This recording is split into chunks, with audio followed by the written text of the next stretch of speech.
Welcome back to Nick Lenz's Comic Corner Classics / Non-Classic. This is episode number 708 and Doubleshot number 612. Two Brian King Von trades, and it's the first two trades that collect the series Saga. Yep. And unlike with Why the Last Man and Brian and We Stand on Guard, I at least got to praise Brian King Von for this particular series. All the characters are interesting. Unlike in Why the Last Man, where most of the characters are uninteresting at all. Yeah, this series has nudity, it's got foul language, some sex, not much for violence. Yeah, the violence is not very much. It's mostly like a sci-fi book. When I passed through, I was a little surprised by the content of this thing. Yeah, but here's the thing. Image does not have a rating system at all. They don't. And, yeah, oh, and by the way, when the first issue opens, it's a birthing scene. In the first issue, it's mostly the two main characters. I had to look at these people's name here. Where this lady right here, the one with the baby in her arm, yeah, where she gives birth to her daughter, Hazel, who actually is a little girl, cute little girl.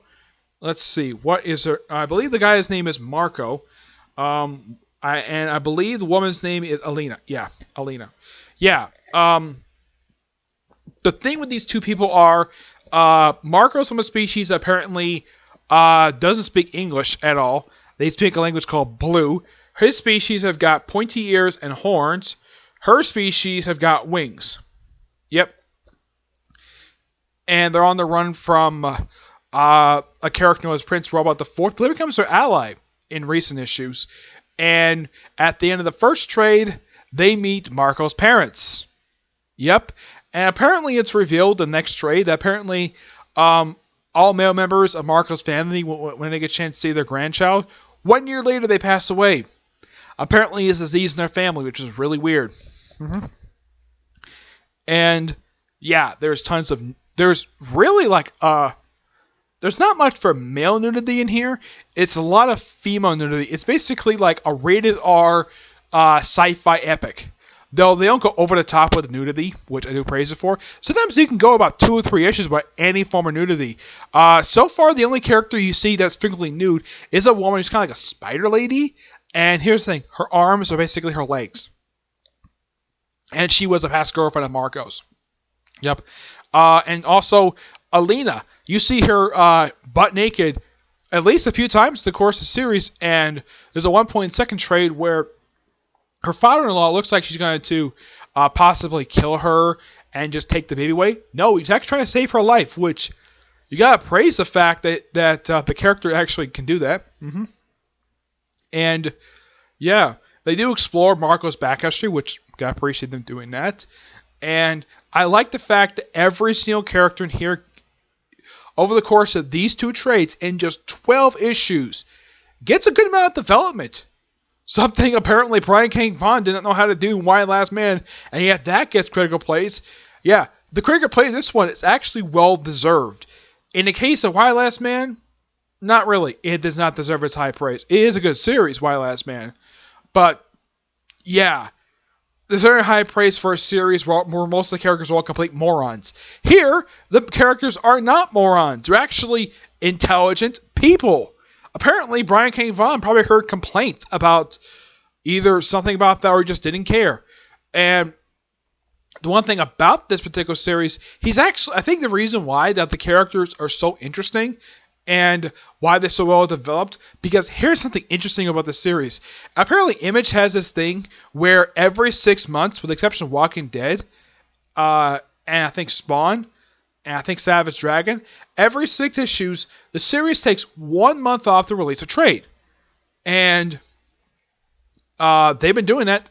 So in like 1 year, a series might release just 11 issues. Some series might release 12. Look, let's say Walking Dead. Walking Dead has got 24 trades. Yeah, and this one, I think it's got about... I'm trying to remember. I think it's... Well, each trade collects 6 issues. Yeah, and these 2 trades, it's the first 12 issue series. I think there's even some deluxe editions of these 2 series. In the next episode, I'm going to cover more trades but this is one fantastic series. I do highly recommend people who are fans of Brian King Von and people who are curious. Is the series good? Oh, heck yes. Is the praise for this series deserved? Yes. I'm going to give both trades a 9.5 out of 10. Both really good. Nothing bad. Prince Robot the Fourth, such an interesting character. The fact that one of the times you see in the book, he's actually having sex with his wife, who next time we see her, she's revealed to be pregnant after one time doing it, which is really weird.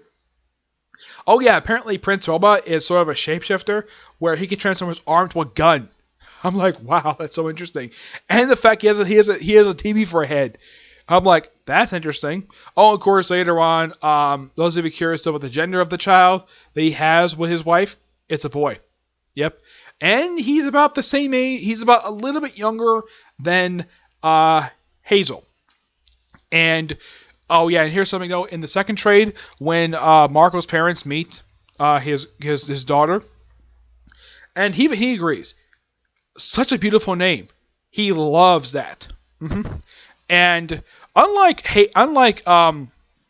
Marco's mother, bit disagreeing, bit hesitant toward Alina. Marco's father is a quite nice guy. He treats her with a good amount of respect, and he cares very much about his granddaughter. He loves the fact he's a grandfather. He loves that. He takes care of her, gives her nice, clean. He gives her protection. I mean, not like other protection. Basically, he gives her body protection because he's basically an armor. He makes armor, but he makes very good clothes. And basically, the whole point of it, because she's the mother of his only grandchild, he wants to protect her. Okay, and that's very intelligent of him. Oh yeah, and apparently, also in the first trade, the friend of Ghost, who kind of becomes Hazel's babysitter. Yeah, and of course, Marco's mother, who's an idiot, sends her off into another dimension, so Marco's go chase her to get the babysitter back, who apparently he's got half body gone. I don't think this character's backstory is explained, but interesting character. And I like what they did with her. Alright? So yeah, that's it for this episode. Stay tuned for the next episode. I'm going to cover more Saga trades in the next episode, okay? But until you see the next episode, bye.